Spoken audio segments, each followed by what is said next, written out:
In situ, una pequeña historia que tuve en estos días. Cerré todas mis redes sociales para no tener contacto con nadie durante unos días. Quería silencio, calma.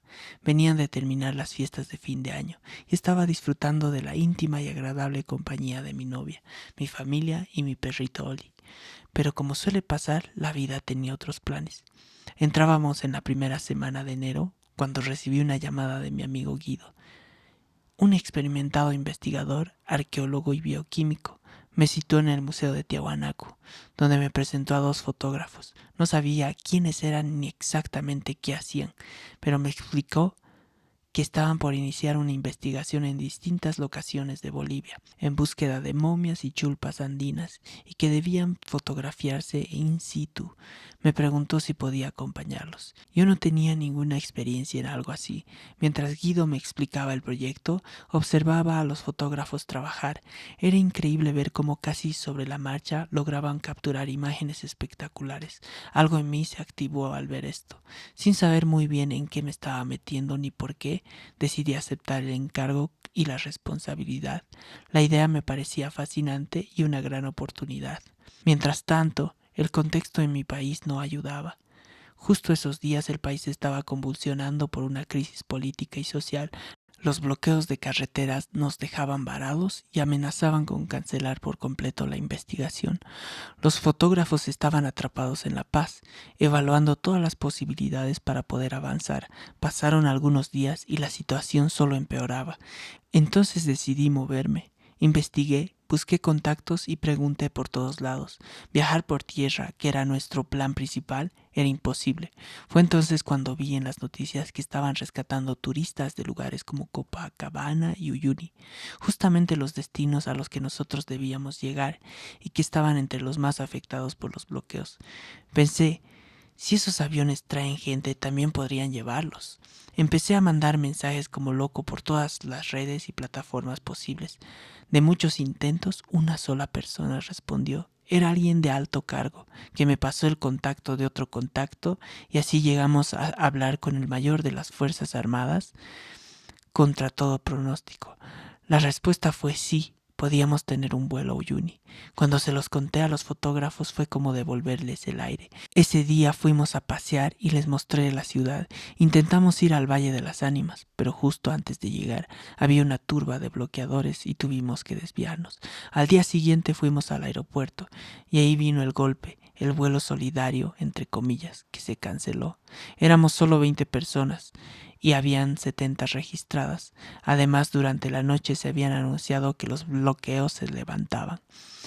El milagro en el que habíamos confiado se había esfumado. Me sentía avergonzado, frustrado y muy estresado.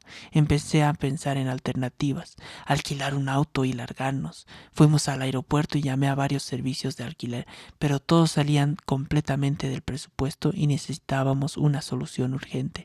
Entonces llamé a mi padre, le conté el problema, pensando que quizás en algún contacto, y él fue el contacto. Sin dudarlo, nos prestó su auto. No lo podía creer. Le conté la idea a los investigadores y se alegraron muchísimo. El auto no estaba en las mejores condiciones, pero podía funcionar y así, sin más, nos lanzamos rumbo a Uyuni. El trayecto de La Paz a Oruro fue duro. Caminos precarios, montones de piedras esparcidas, sectores donde había que reducir la velocidad o incluso salirnos de la ruta. En Oruro nos turnábamos el volante y seguimos hasta Uyuni. Al llegar nos dimos cuenta de que solo teníamos gasolina suficiente para llegar a San Juan, el poblado comunitario que debíamos visitar. En Uyuni habían filas interminables para comprar combustible. Uno de los fotógrafos sugirió negociar y así lo hicimos. Conseguimos de milagro 45 litros, 20 en un bidón y 25 directo al tanque. Me impresionó la rapidez mental y capacidad para resolver problemas que tenían. Eran las 10 de la noche cuando partimos hacia San Juan. El camino era árido, un desierto absoluto. En algunos tramos sentíamos que viajábamos sobre un salar invisible. Solo veíamos lo que las luces alumbraban y un cielo completamente estrellado, hermoso y abrumador. Llegamos cerca de la medianoche. No había señal. Yo había hecho reservas en 2 hostales, incluso se suponía que en uno nos iban a esperar con cena. Pero el pueblo estaba completamente vacío. Nadie abría. Parecía un pueblo fantasma. Exhaustos y frustrados, casi nos dormimos en la plaza. Cerca de las 2 de la madrugada, vi a una mujer a lo lejos. Dudé si era real. Cuando fui tras ella, desapareció. De pronto escuché un grito detrás mío. Uno de los fotógrafos había encontrado a un joven. Por un segundo sentí que estaba dentro de una película de terror, pero no. El chico amablemente nos compartió internet y logramos contactar al hostal. El dueño se había dormido, algo totalmente comprensible. Dormimos poco y a las 5 de la mañana empezaba el trabajo. Y entonces ocurrió la magia. Desde temprano escuchamos música folclórica. Al salir del hostal nos dimos cuenta de que estábamos frente a nuestro destino, la necrópolis Causaiguasi. De noche no habíamos visto nada, de día el lugar era imponente. La comunidad nos recibió con una calidez tan profunda que me hizo llorar. El pueblo que parecía fantasma por la noche ahora estaba lleno de vida y alegría. Los investigadores comenzaron a documentar todo. Yo ayudaba traduciendo y interpretando y conectando ambas partes. Los comunarios pensaban que yo también era el fotógrafo y me envolvieron en serpentina y mistura. Me challaron y me sentí profundamente agradecido y afortunado. Menos mal llevaba gafas negras. Mis ojos no podían ocultar la emoción. Antes de ingresar a la necrópolis, las autoridades realizaron una ofrenda para pedir permiso a los ancestros. Ritual, respeto, simbolismo. Todo fue profundamente conmovedor.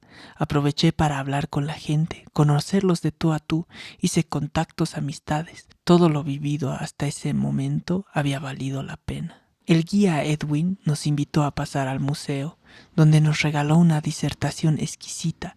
Luego nos invitaron a un actapi. Yo como vegetariano estaba un poco preocupado de qué iba a comer, pero disfruté de unas verduras deliciosas mientras el corregidor de San Juan, don Jorge, nos contaba cómo su pueblo fue pionero en el turismo del salar. Visitamos formaciones geológicas increíbles, similares a corales marinos secos. San Juan parecía una isla rodeada del salar, un vestigio de otro tiempo. Por la noche los fotógrafos trabajaron sin parar, de frío y el viento no los detuvieron. Me mostraron algunas imágenes, eran espectaculares. Verlas en primicia fue un privilegio. Al día siguiente regresamos a Uyuni. El trabajo estaba hecho, pero aún faltaba volver a La Paz. Ahí apareció el último desafío. El auto empezó a perder líquido verde. El radiador estaba dañado. Fuimos a un taller y el diagnóstico fue preocupante. Podíamos quedar varados días. Tras horas de incertidumbre, encontramos a un radiadorista. Esperé con paciencia. Al final, contra todo pronóstico, el auto volvió a funcionar. Mientras tanto, el mecánico don Claudio nos habló de su vida, de su sabiduría. Fue uno de esos encuentros que se quedan para siempre. Como último acto, envié a los fotógrafos al salar.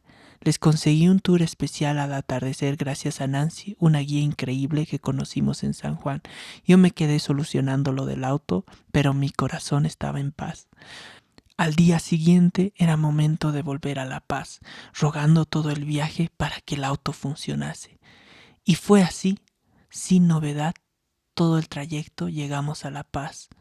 El auto aguantó como un campeón. Cuando los dejé en su hotel sentí una paz inmensa. El trabajo estaba hecho y todos estábamos a salvo. Le escribí a Guido en broma: el paquete está seguro. Fue un milagro haber llegado y entendí que, si no hubiera pasado nada malo, jamás habría conocido a personas tan maravillosas como a don Claudio, Nancy, Valeria, Edwin y Jorge. Toda la gente que nos ayudó en el camino. Muy agradecido con la vida por esta pequeña pero enorme aventura.